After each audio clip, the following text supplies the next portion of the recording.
அஸ்ஸலாமு அலைக்கும் வரஹ்மத்துல்லாஹி வபரகாத்துஹு. உங்கள் முன் நான் பேச எடுத்துக்கொண்ட தலைப்பு நபியர்களின் வாழ்க்கை வரலாறு.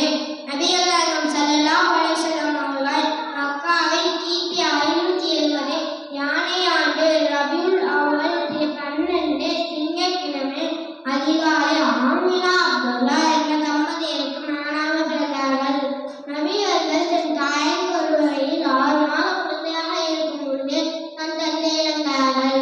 நபியர்கள் தன் 6ஆம் வயதில் தாயை இழந்தார்கள். முதல் 4 வயது வரை பால்குடி தாயான ஹலீமா அம்மையார் நபியர்களை வளர்த்தார்கள். 4 முதல் 6 வயது வரை நபியர்களின் தாயார் ஆமினா அம்மையார் நபியர்களை வளர்த்தார்கள். தாயார் ஆமினா மரணத்திற்கு பிறகு நபியர்களின் 6 வயது முதல் 8 வயது வரை நபியர்களின் பாட்டனார் அப்துல் முத்தலிப் நபியர்களை வளர்த்தார்கள்.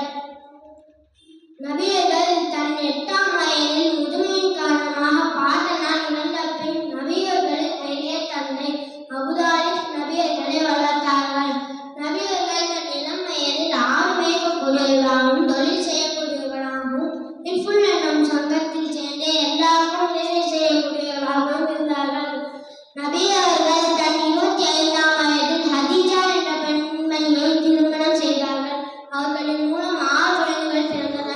நபியர்கள் தன் 35ஆம் வயதில் ஹஜருல் அஸ்வத் மக்காவின் தலைவர்களுக்கு மத்தியில் ஹஜருல் அஸ்வத் கல்லை காபாவில் எடுத்து வைக்கும் விஷயத்தில் அழகிய தீர்ப்பு வழங்கி பிரச்சனையை சுமூகமாக்கினார்கள். நபியர்கள் தன் 40ஆம் வயதில் நபி பட்டம் பெற்றார்கள். நபியர்கள் தன் 51ஆம் வயதில் மிராஜ் பயணம் செய்து தொழுகையை பரிசாக அல்லாஹ்விடமிருந்து வாங்கி வந்தார்கள்.